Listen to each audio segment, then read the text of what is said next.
Boa tarde, pessoal, queridos clientes, amigos, clientes da nossa convidada.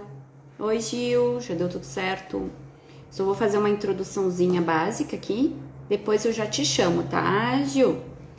Então, assim, ó, gente, lembrando qual que é a finalidade dessas lives. Então, nós estamos na intenção, eu e meus colegas veterinários, porque eu fiquei bem feliz, porque o pessoal se engajou muito nessa proposta, que é de fazer uma instrução aos proprietários. Proprietários que têm intenção de dar os cuidados, os melhores cuidados que tem disponíveis na medicina veterinária. A gente está mostrando, dando acessibilidade para os clientes de descobrir pelo menos que isso tudo existe. E também de ficar em alerta quando os seus bichinhos, seus melhores amigos, estiverem apresentando algum problema. Então a gente já falou com endocrinologista, já falamos com patologista, já falamos sobre exame de fezes, já falamos com psicóloga, que é a Lia, que ainda tá nos assistindo agora. Oi, Lia! Semana que vem a gente tem uma live com a Lia. Nós vamos falar sobre o fato da gente considerar nossos pets, nossos filhos. O que a psicologia fala sobre isso. Então, a Lia é uma pessoa que eu confio muito para passar essas informações para os nossos clientes. Então, hoje o assunto é endoscopia. Eu aconselho a qualquer pessoa assistir essa live, porque todo mundo pode fazer endoscopia, independente se é cão, gato, pessoa, né? E as dúvidas que a gente tem sobre esse assunto para pets são as mesmas do que para humanos. Então, o procedimento é muito, muito, muito parecido. Então, o que vocês vão aprender agora tem a ver com o que se faz na endoscopia humana também. Então, eu já vou chamar a Giovana para a gente não se estender muito. E se a gente terminar antes, não tem problema. A ideia não é ficar 1 hora corrida. A ideia é passar o conteúdo e esgotar esse assunto. Quem tiver dúvidas pode mandar ao vivo aqui também, que a gente vai tentar responder. Vou chamar a Gil agora, então.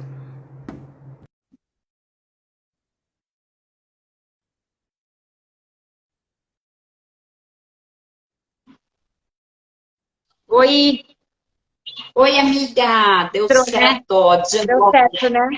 Nós já estamos super craque nisso aqui, né? Acho que vamos virar blogueira. Isso aí. Giovana, então assim, a Giovana, ela já se apresentou pra gente no vídeo sobre nutrição. Então, quem quiser saber quem é a Giovana, pode ir lá e assistir o iniciozinho do vídeo, que tem a apresentação dela lá. Mas hoje nós vamos direto ao assunto para não se estender muito, né, Gil? Sim, sim. Então, o assunto hoje é endoscopia. Primeiramente, eu gostaria que tu respondesse para o pessoal. O que é endoscopia? Então, vamos lá, gente. O que é a endoscopia? A endoscopia é a gente conseguir visualizar por dentro, tá? Então, existem vários tipos de endoscopia. Então, existem equipamentos que são flexíveis, que são macios, moles, a gente diz, né? E tem toda a parte de endoscopia rígida, que são as óticas rígidas, duras. Tá? Então, qualquer orifício, a gente consegue fazer exames de endoscopia. Então, nariz, ouvido, toda a cavidade oral, esôfago, estômago, intestino grosso, vaginoscopia, uretroscopia, a gente consegue chegar até a bexiga. Tá? Então, para cada exame de endoscopia, a gente tem um equipamento específico para a gente poder fazer.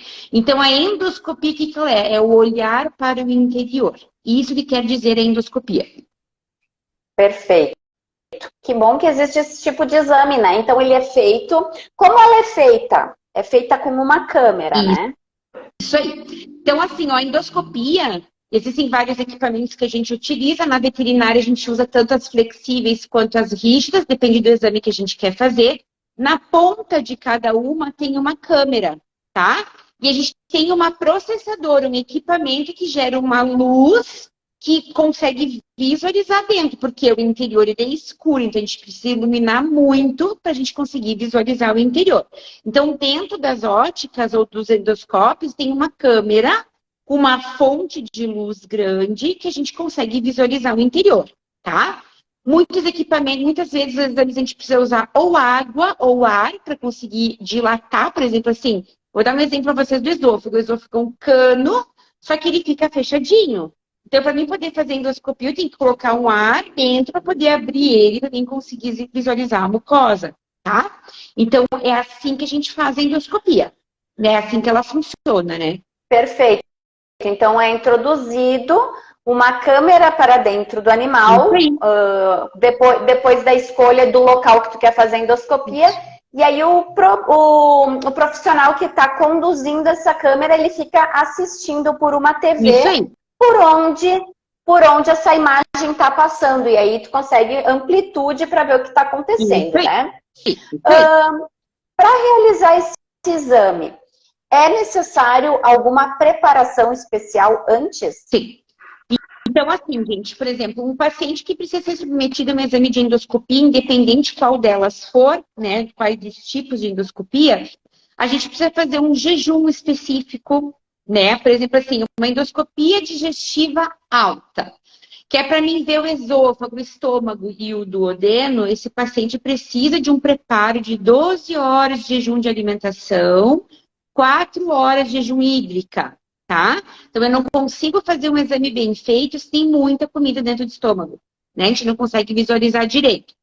Por exemplo, uma colonoscopia, o preparo é muito parecido com a medicina humana, é muito parecido com a gente. Então, a gente tem que fazer toda a lavagem do intestino, então a gente tem que desenvolver uma diarreia, que a gente precisa esvaziar o intestino para a gente conseguir visualizar o cólon, né? Por exemplo, assim, um exame de nariz, uma rinoscopia, o preparo ele é para uma anestesia, porque a gente não tem secreções de alimentação, né, conteúdos nasais.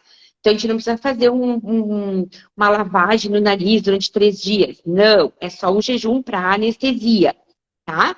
Então, esse é o preparo. Como o paciente tem que ter um preparo pré-anestésico, ele tem que estar apto de saúde, tirando emergências, para poder passar por um procedimento de anestesia, porque os animais são anestesiados também, né? Então, a gente tem esse preparo, mais ou menos, das endoscopias. São coisas simples, não são preparos difíceis, são preparos simples.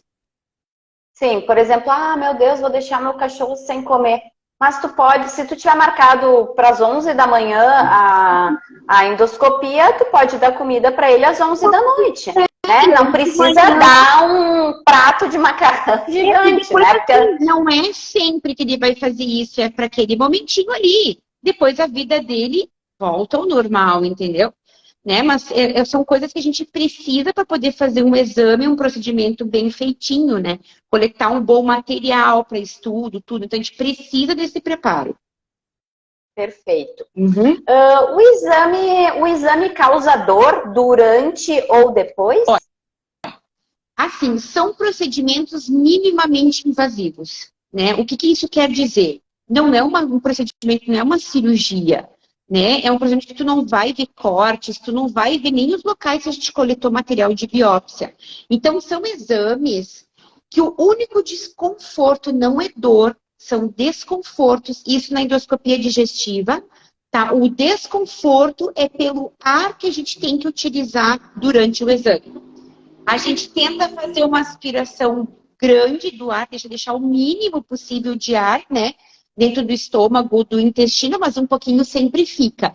Mas normalmente os pacientes acordam muito bem, sem queixa nenhuma.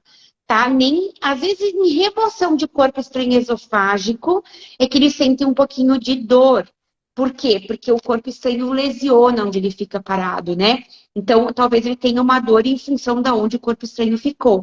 Mas não que, por exemplo, um exame de endoscopia digestiva vai causar dor. Não, ela não causa dor. Nem durante, nem depois. Ela pode ter desconfortos de gases, tá? Uma rinoscopia, por exemplo, que é um exame que mexe mais a parte de nariz, ela é um pouquinho mais dolorida. Então, por isso que o paciente tem que ser muito bem anestesiado e feito muitos bloqueios nessa região, para ele não sentir dor durante o exame e não acordar com tanto desconforto depois.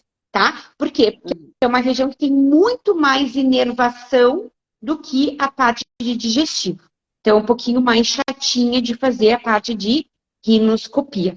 O mesmo cuidado temos que ter com o ouvido também. Então, é uma endoscopia, né, de ouvido, que a gente tem que ter um cuidado maior, porque a gente tem ali próximo o ouvido interno, que pode ter alterações mais a níveis de neurológicos, a gente diz, né? Mas aí já é um exame bem um pouquinho diferente da rotina da rinoscopia ou da vaginoscopia ou endoscopia digestiva, né?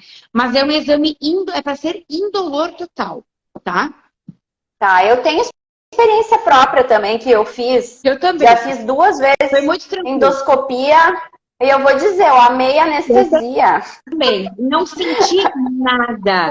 Não nada. senti nada, eu só senti sono depois que eu acordei. Eu achei que eu ia fazer de manhã e de tarde ia trabalhar, mas na verdade não, é que tu fica numa nice, né? Uhum. Então, assim, isso foi feito biópsia também, porque nos humanos sempre faz biópsia, né? Foi coletado. A gente não sente dor no local da biópsia, entendeu? Não tem dor. Não. É. Perfeito. Eu não sei se chegou a fazer colonoscopia.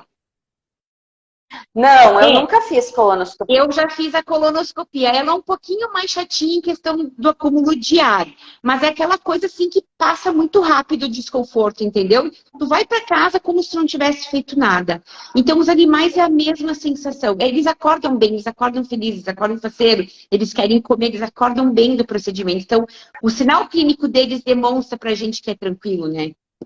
Sim, verdade. E quais são os cuidados após o exame de endoscopia?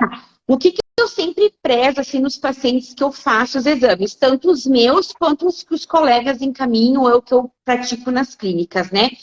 Eu gosto sempre que o paciente se recupere na clínica, ele tem que acordar bem da anestesia, ele tem que estar caminhando, ele não pode ter vômitos, nada depois. Por quê? Porque ele pode ficar tonto ou com dorzinha de cabeça, por causa da própria anestesia em si, tá? E a gente cuida, assim, se o sinal clínico dele tá bom, né? Se a temperatura tá boa, se tem algum desconforto abdominal ou não, tá? Então, os cuidados do pós-cirúrgico são esses, tá? Pós-cirúrgico, pós-endoscopia, né? Pós-endoscopia. Os cuidados, então, eles têm mais a ver com a anestesia do que com o próprio procedimento. É o protocolo de um animal que foi anestesiado, independente do que, né? Exatamente. Possui algum risco realizar esse tipo de procedimento no animal? Olha, assim, ó, um exame de endoscopia, por ser um procedimento minimamente invasivo, a gente reduz muitos riscos, tá? Mas tem risco, gente. Tem risco, sim. Por exemplo, eu lidar com um paciente que está com um processo inflamatório, para mim coletar biópsia, tu tá lidando com o intestino, com o estômago, ou com o intestino grosso, com a musculatura saudável, né? Que não tem tantas coisas friáveis. Eu lidar, por exemplo, com uma lesão de tumor, por exemplo, no intestino grosso, ou uma lesão de tumor lá em cima, na porção inicial do intestino, a gente tem que ter muito cuidado, porque o risco de fazer ruptura é maior. A gente tem que cuidar muito. Por quê? Porque eu preciso inflar, eu preciso pôr ar dentro, senão eu não consigo visualizar a lesão. E a gente não consegue, de dentro para fora, saber o quão friável está esse órgão, entendeu? Então, por isso que antes de a gente fazer o exame, a gente tem que saber muito bem o histórico do paciente. Qual o histórico do paciente? Por quê? Porque eu preciso ter a segurança que eu não vou botar aquele paciente em risco. Já tive problemas de fazer ruptura intestinal. Claro que depois se faz a correção pelo intestino estar muito friável. E aí, na verdade, ele vai estar quase rompendo, e no que eu inflei de ar, ele, pum, rompeu. Né? Então, a gente vê isso na endoscopia e já faz a correção. Mas de todos os anos, foi um paciente só que aconteceu isso. Entendeu? Então, é raro de acontecer, tá? É raro. E quando não é uma urgência, tu consegue fazer exames pré-operatórios. E aí tu consegue ver como é que está a questão da coagulação do animal. Uma ultrassonografia abdominal, um exame de sangue, se o paciente está anêmico, está perdendo sangue na parte do gastrointestinal, está perdendo muito sangue no nariz, né? Por quê? Porque para cada uma dessas alterações, a gente tem um preparo para poder levar esse paciente ao exame, né? A gente tem como prever uma hemorragia, a gente tem como prevenir um risco de fazer uma ruptura de algum órgão, né? Então, se tu for ver endoscopia, a gente tem esse risco em si.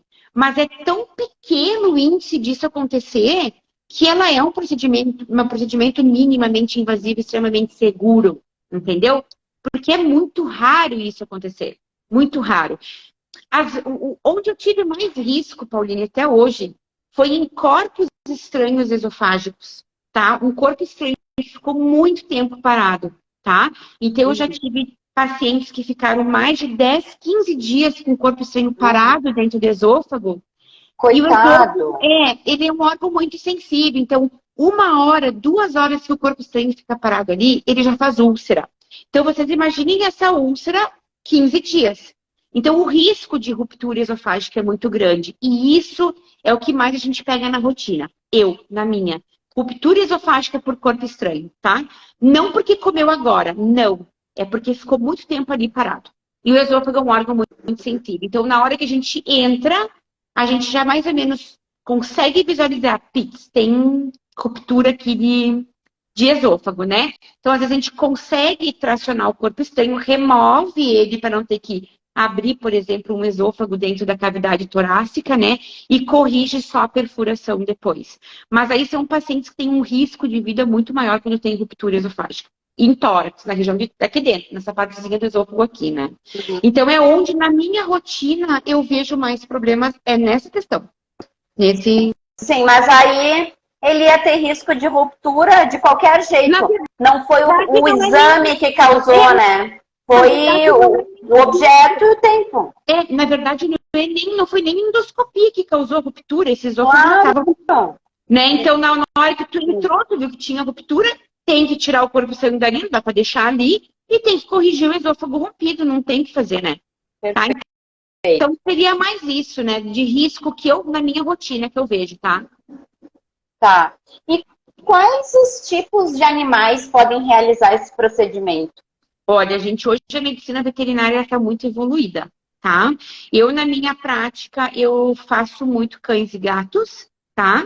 De todos os tamanhos. A única coisa que dificulta um pouquinho na prática são animais bebezinhos, muito pequenininhos. Por exemplo, um gatinho de 20 dias, 30 dias, são muito pequenininhos, né? Então, por exemplo, eu não consigo fazer uma rinoscopia de um gatinho com 20, 30 dias de vida. Não tem aparelho que entre no narizinho dele. Mas a gente consegue tirar corpos estranhos de bebê, por exemplo, tá? Então, de vários tamanhos, né? Em animais silvestres, eu recentemente conseguimos lá na UX, na universidade, em parceria, fazer uma remoção de um corpo estranho de um filhote de tucano. Tem todo um equipamento para a gente conseguir fazer silvestres, né? Então, a gente tem colegas hoje que só fazem essa parte de silvestres, colegas muito bons, que só fazem isso, né? Então, eles fazem endoscopia em peixe, em aves, em gorilas, em onças, em tigres, porque a gente tem vários tipos de equipamento para atingir o maior tipo possível de espécies, né? Então, hoje a endoscopia ela é um desafio na medicina veterinária, silvestre principalmente, porque... Tudo é um desafio em silvestre. Vai daquela coragem, até onde eu consigo invadir com segurança para fazer. Me sinto segura de fazer numa ave desse tamanho? Se eu me sinto segura, eu vou lá e faço, entendeu? Né? Então, hoje a medicina veterinária está muito evoluindo, né? Graças a Deus, a gente consegue atingir muitas espécies. Muitas espécies. Sim, e os animais silvestres, eles acabam tendo que ser... Tudo que é para os outros tem que se adaptar para eles. Sim. Aí depois que tu vê que dá certo, é que vão criando os equipamentos específicos para aquilo, né? Então eles acabam sendo umas cobaias. Isso aí. E a gente vai adaptando o que a gente tem com a técnica certa, com a prática certa, a gente adapta para fazer aquele paciente, entendeu? Porque no momento que a gente entende como é que funciona o exame, a gente sabe como que a gente pode fazer em tal espécie, entendeu? Então, isso são questões requer muito estudo, requer muita prática, requer muito treinamento, porque a endoscopia, ela parece que ela é fácil, mas ela não é. Né? A gente, às vezes, tem que fazer manobras que são difíceis de aprender, tem treinamento para isso, né? Tem que saber que... E até porque tu tá olhando pra TV, é praticamente o movimento contrário do que tu tá fazendo, que tu enxerga lá. Então tem que ter muita coordenação e treinamento para fazer isso, né? Eu lembro o professor Maurício, que ele fazia vídeo, né? Ele trabalhava com vídeo até hoje, ele dá aula para cirurgia em humanos, né? Tão fera que é o cara. E aí é um movimento contrário do que tu tá assistindo, então tu tem que ter muita coordenação e conhecimento tanto de fisiologia quanto de anatomia, para não causar um problema ali, né? Sim, a gente tem que saber muito da anatomia, porque, por exemplo, uma rinoscopia, a gente trabalha no nariz. Quando eu entro aqui no nariz, beleza, eu vejo o nariz normal, né, entrando por aqui. Mas quando eu tenho que fazer uma manobra lá atrás, que eu preciso ver lá no fundo do nariz, o que acontece? Eu enxergo ela de cabeça para baixo. Então, eu tenho que colocar... A minha cabeça tem que trabalhar virada, entendeu? Então, é um treinamento muito grande que a gente tem que fazer, sabe? Então, são coisas que a gente tem que estudar muito, é o tempo inteiro treinando. É que nem agora... Todo mundo tira férias, eu vou ter que agora fazer mais um treinamento. Vou ter que ir para São Paulo agora fazer mais um treinamento. Entendeu? Então, é o tempo inteiro a gente tem que estar assim. Para poder fazer o melhor, né? Tu foi monitora de anatomia, né? Na faculdade. Eu lembro de ti. Olha, faz muitos anos isso, mas tu vê, anatomia é o primeiro semestre da faculdade e tu já tinha tino de que aquilo era importante, foi ser monitora. Eu já... entrei com alguns objetivos, então eu fiquei durante 3 anos sendo monitora de anatomia, porque eu precisava saber muito anatomia para aquilo que eu queria fazer. E eu sempre quis muito a parte cirúrgica. Então, a endoscopia, ela é minimamente invasiva, mas ela é uma... A gente consegue fazer algumas cirurgias com ela, né? Então, eu precisava saber muito da anatomia, porque eu queria trabalhar com a cirurgia. Então, eu estudei muito anatomia. E a gente tem que estudar muito ainda, porque os animais, assim, tu pega um gato de um jeito, tu pega uma raça de um jeito, tu pega um braquicefálico diferente, tu pega o outro, muda, sabe? E então, tu não aprende isso na faculdade, né? A gente aprende assim, isso aqui é a cabeça de um cachorro, essa é a cabeça de um gato, essa de um cavalo, essa de uma vaca. Sim. E assim, é um tipo só, não tem diferença de raça, porque a faculdade ganha doações também dos ossos, né? E enfim, dos músculos. Então, assim, eu só quis fazer essa observação, porque tem profissionais de veterinária que saem da faculdade daí que vão pensar no que vão fazer da vida. E tu já tinha isso, talvez não a parte gastro, mas tu já estava se trabalhando para ser boa mesmo no que tu te escolheu. Então, acho muito legal. É toda uma construção, né? Eu sempre digo, é tudo uma construção. A gente está em constante crescimento, em constante evolução. Por exemplo, hoje, assim, eu acompanho, assim, muito, às vezes, o pessoal da universidade, por causa do mestrado e coisa assim, então a gente vê, assim, eles querendo melhorar a parte de equinos, né? Porque a gente sabe que a rinoscopia em equinos ela é muito importante, né? Então, é tudo usado muito, é a endoscopia que faz a rinoscopia em equinos.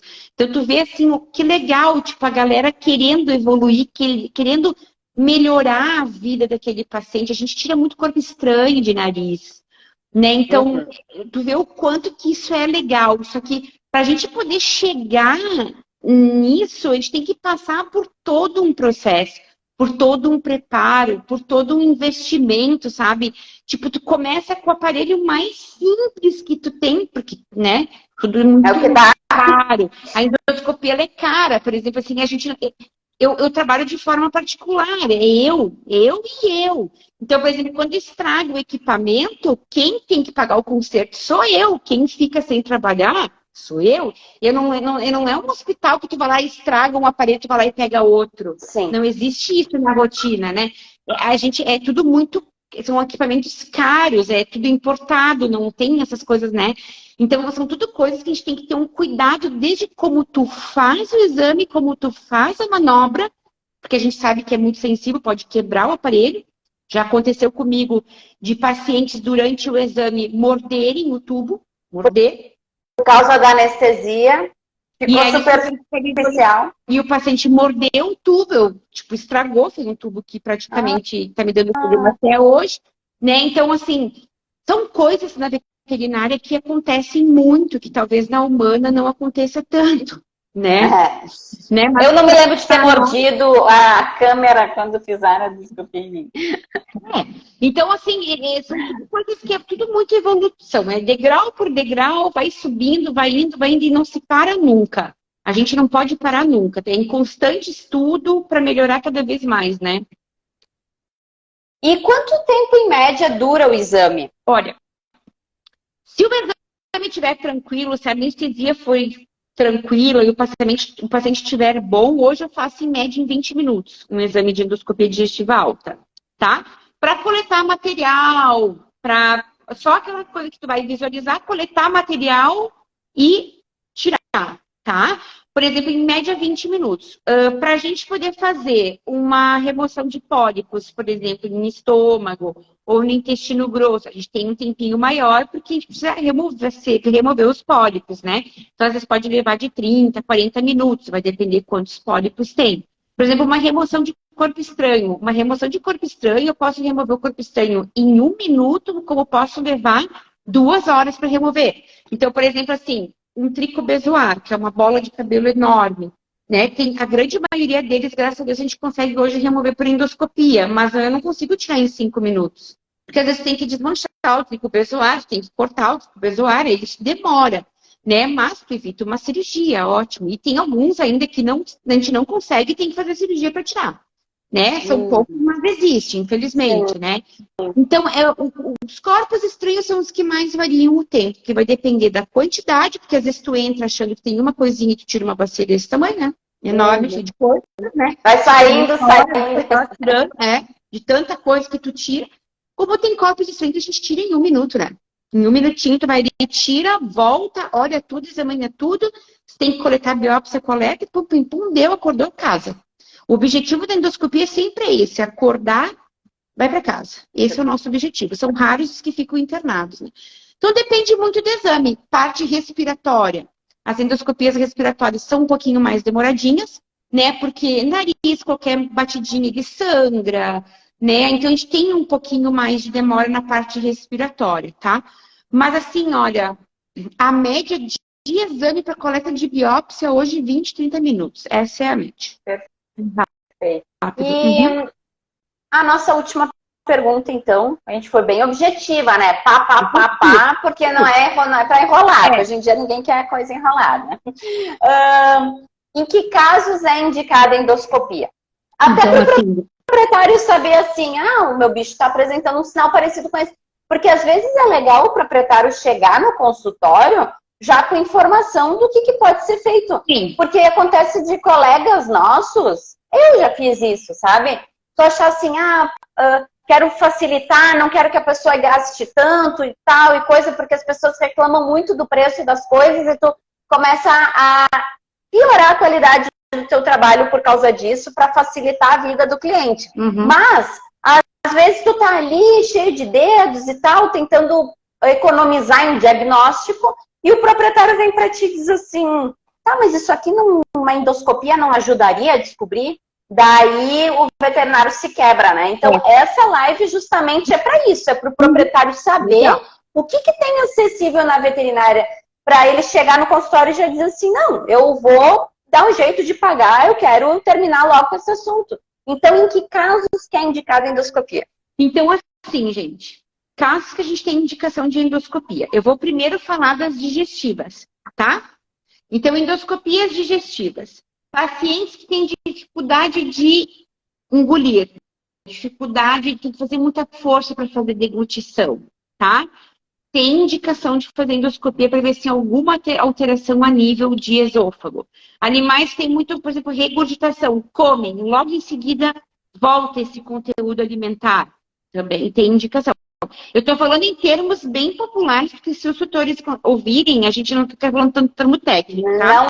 Não é para falar termo técnico, é para tutor. Isso aí, dificuldade deles engolirem, ou eles comem logo em seguida, regurgitam aquela comida, tipo, nossa, nem chegou no estômago, faz isso 1, 2, 1 mês, tem que ver logo o que tem, não fiquem esperando muito tempo, né? Porque tem patologias que depois a gente não consegue mais corrigir, tá? Animais que vomitam muito, acordam de manhã, vomitam, comem a comida daqui 2, 3 horas, vomitam a comida que eles comeram.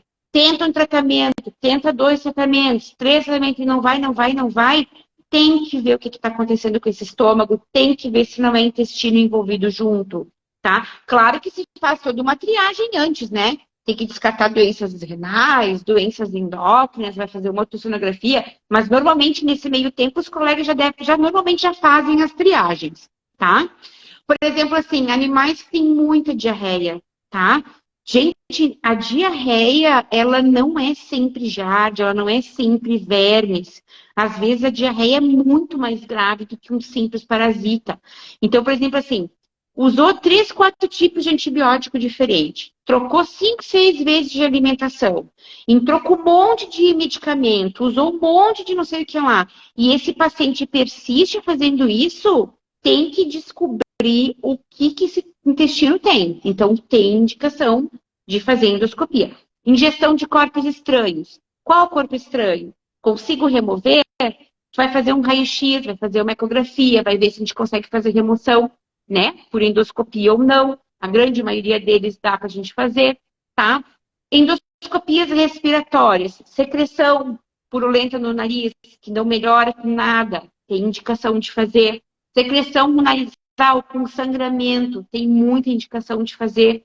Lembrando que tem que fazer todas as triagens antes, né, Pauline? Descartar doenças do carrapato, coisas que fazem sangramento nasal. Essa é a obrigação do clínico geral, daí o clínico que atendeu, né? Aí ele vai fazer essa triagem e vai entregar o paciente para o gastro já apto para a cirurgia, porque se na clínica o clínico detectou que tem problema cardíaco, por exemplo, passa por cardiologista, passa por isso. Quando chegar na mão do gastro para fazer endoscopia, já tem que estar tudo meio alinhado, porque a gente tem a obrigação de fechar o diagnóstico do que está acontecendo, né? A triagem a gente fala, né? Isso. Porque o diagnóstico tu vai descobrir depois com o exame, né? Isso aí. Aí, assim, por exemplo, nas respiratórias, animais que tentam a secreção e o sangramento nasal, ou que ficam raspando muito o focinho, tá? Eu já tirei corpo estranho de nariz, que o sinal clínico do cachorrinho era fazer, ele mexia com a patinha, ele esfregava o nariz, que estava incomodando. Entendeu? Então, tu vê que são coisas, são sinais clínicos, a gente fala, né? Tá? Como eu já tirei, por exemplo, pedaços de osso lá atrás do nariz, tá? De a gente comer osso e talvez fez um espirro reverso, um osso, ficou preso lá atrás. Então, tem indicações de fazer a rinoscopia. Animais, por exemplo, que tem muita tosse, tem muito engasgo para comer, tem muito engasgo para tomar água, tá? Esses animais, eles podem ter problemas na laringe, eles podem ter problema na porção inicial da traqueia, eles podem ter colapso de traqueia. Então, são todos pacientes que têm indicações a gente fazer, né? Então, por exemplo, assim, na parte urinária, né? Hoje a gente tem técnica já, eu não faço, mas tem colegas que fazem a parte urinária de fazer remoção de cálculo dentro da bexiga, né? Por endoscopia, né? Então, hoje a gente tem várias indicações em várias áreas, né? A mesma dermatologia, né? Fazer a autoendoscopia para as otites que não tem tratamento, por exemplo, vaginoscopia eu faço em cadelas que não para de sair secreção purulenta da vulva. A gente já teve várias lesões, a gente já viu vários tumores nessa região, que a endoscopia fechou o diagnóstico, né? Então, são coisas assim que a gente consegue ir adaptando e ir ajudando os colegas a fechar o diagnóstico. Tá, mas é uma lesão no estômago, é uma gastrite? Que gastrite que ela é? Eu preciso da biópsia para mim saber, eu não consigo inventar uma doença. Eu não posso dizer que o paciente tem uma doença inflamatória intestinal sem biópsia. Eu posso dizer que tem alterações em ecografias sugestivas de inflamação, mas eu não sei se aquilo ali não é um tumor. Eu não sei se é inflamatório.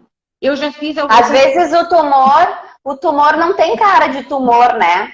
Às vezes o tumor tá tão no início que na biópsia tu vê a pele, tá meio alterada essa mucosa, mas vou coletar aqui e aí tu vê que já é um processo tumoral, às vezes até maligno que tá acontecendo, né? Já peguei pacientes assim com uma lesão bem pequenininha no estômago e era uma neoplasia, entendeu? Então são coisas que o colega da ultrassonografia não vai conseguir enxergar aquilo ali.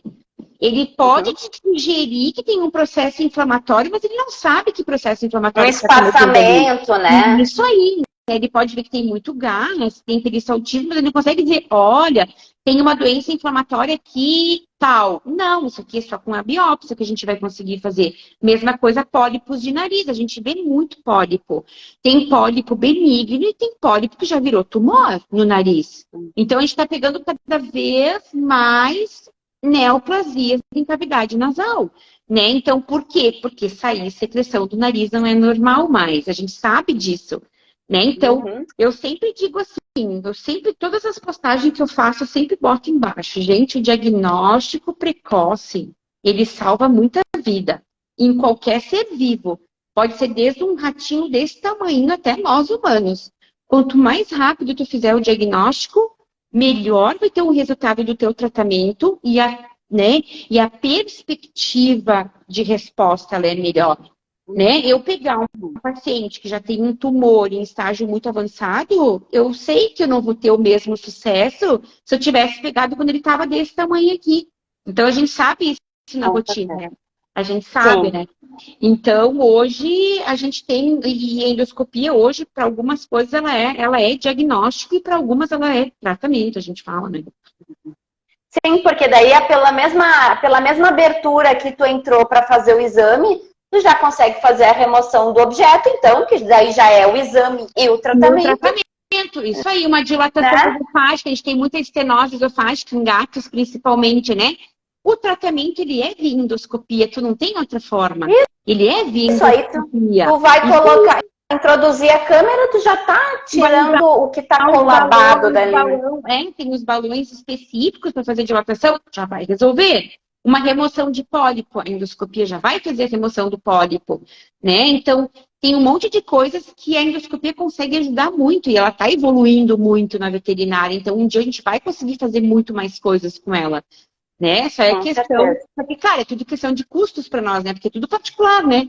Sim, então, é custo pro veterinário, mas assim, ó, se o proprietário entendesse que a cirurgia invasiva, tu abrir a pele, abrir músculo, para depois abrir o estômago e depois fechar o estômago, tem muito... custa mais caro às vezes do que a endoscopia, esse procedimento. Normalmente sim, né? Tem que ficar internado, tem que tomar um monte de medicação para ir para casa. E uma coisa que a endoscopia às vezes vai sem nada, né? E a própria recuperação, nossa, nem se compara. É que nem tu fazer uma cesariana e um parto normal, né? A recuperação tem toda uma cicatrização quando tu tem que fazer, a gente chama laparotomia exploratória, né? Quando tem que abrir para ver o que tem. Isso. Então, se tu pode só usar um orifício já natural do animal, que é a boca ou o nariz, e colocar uma câmerazinha para dentro, óbvio que o animal vai ter horas para se recuperar, diferente de uma cirurgia aberta que é de 10 a 20 dias, às vezes, e às vezes não se recupera, porque a cirurgia é contaminada, tu tá abrindo uma cavidade onde entra alimento, onde tem bactérias digestivas, mas se elas caírem no abdômen, elas já viram patológicas, né? Então, o risco é sempre maior. Uma cirurgia sempre o risco é maior. Sempre. E até mesmo assim, tratamento externo. Meu paciente está com muita diarreia, já tratamos, que nem tu disse, com isso, com aquilo. Às vezes a pessoa já gastou muito mais com medicamentos que não estão funcionando, porque o Giardicid, por exemplo, é R$100, uma caixinha, né? E aí não funciona. Ou às vezes tu tem que comprar duas, sabe? Daqui a pouco tu já pagou metade de uma endoscopia só usando um tratamento que não era o exato. Então, a gente cobra muito, as pessoas chamam muito veterinário de mercenário, porque não entendem o que está envolvido e tem muito plano de saúde e SUS para humanos, né? Então, as pessoas não sabem quantas coisas custam, na verdade, para humanos. Mas na veterinária a gente cobra quase o custo para fazer, porque a gente quer resolver aquela situação. Né? Eu já ouvi do médico uma vez, que ele é endoscopista, também, que eu tenho admiração enorme por ele, e ele me disse assim, mas eu não saio de casa pelo valor que tu cobra a tua endoscopia. E ele disse assim, olha, meu amigo, eu tenho que sair, porque senão eu não trabalho. Se eu cobrar o que tu cobra na humana, eu não trabalho, entendeu? Por quê? Porque ele sabe o quanto custa, ele sabe o quanto Porque a humana tem muito mais exigência de formação do que a gente, né? A gente agora está começando com o colégio da endoscopia, da videocirurgia, para a gente conseguir fazer o título de especialista, para poder ter, né, a oportunidade de poder ter esse título para a gente, que é um sonho enorme de todos nós, né? Então, tipo, são coisas que na humana, por exemplo, tu já tem que fazer. É obrigatório, né? Então é um pouco diferente da gente, né? Sim. Então, Isso é legal. É legal ressaltar para o proprietário também, né? Tá, foi indicado para eu fazer tal exame, mas quem é esse profissional? Porque eu quero que as pessoas saibam que se eu quiser hoje ser endoscopista e eu tiver dinheiro e comprar o aparelho, eu posso fazer. Mas eu não tenho, porque tu tem o diploma de veterinário, tu pode fazer qualquer coisa que tenha a ver com animais, né? Mas eu não tenho capacitação para isso, tanto quanto a Giovana, né? Então é legal conhecer o histórico e a graduação do veterinário que está te atendendo. E aí tu vai ver que não é o custo, é o valor do que está acontecendo, é o que está fazendo. Né? Mesmo assim, os colegas que futuramente vão querer fazer ou querem fazer, a dedicação ela é de anos, anos, anos e anos, e ainda assim tu vai ver que tu precisa de mais e mais e mais e mais. E é assim com a gente, é assim na humana, é assim em qualquer área que trabalha com a saúde, entendeu? A gente não pode parar, porque a saúde muitas vezes ela é um mistério, a gente não consegue descobrir o porquê que está acontecendo isso, né? Então a gente está em constante evolução, a gente fala o tempo inteiro, né, Paulinho? Não adianta. Não adianta. É. Tem que gostar de estudar. Eu gosto. Muito. Gil, então eu quero te agradecer a tua participação. Eu acho que esse conteúdo tem que ser enxutinho mesmo, porque é assim, a pessoa, eu indiquei endoscopia, eu já posso mandar esse vídeo para a pessoa entender. Não é só um bate-papo aqui, é um vídeo, é uma live escola. Eu gosto de chamar assim, sabe? A pessoa entender. Não, é assim que funciona um pouquinho. Né? E a gente poder mostrar um pouquinho como que é, porque o pessoal tem muita dúvida ainda. Os próprios colegas às vezes ficam em dúvida, né? Então eu acho isso muito legal, né? Muito legal. Que nem agora nós aqui na região, nós temos o colega Alejandro que está vindo com a videocirurgia. É outra coisa muito bacana, sabe, Paulinho? Uma hora para as pessoas poderem entender o que é a videocirurgia. O que ele dá para fazer com a videocirurgia. Vou convidar ele. Convida, porque é uma área que tá crescendo e que dá para fazer horrores de coisa que o paciente acorda e vai para casa no mesmo dia. Sabe? Então, eu acho que... E assim, eu sou veterinária, mas se eu fosse leiga, se eu fosse só proprietária do animal... Nossa, eu ia me achar o máximo se eu soubesse tudo isso, sabe? Chegar para uma consulta e... Não, eu não vou... Não é que tu tem que contestar o veterinário que está te atendendo. Tu tem que confiar naquela pessoa.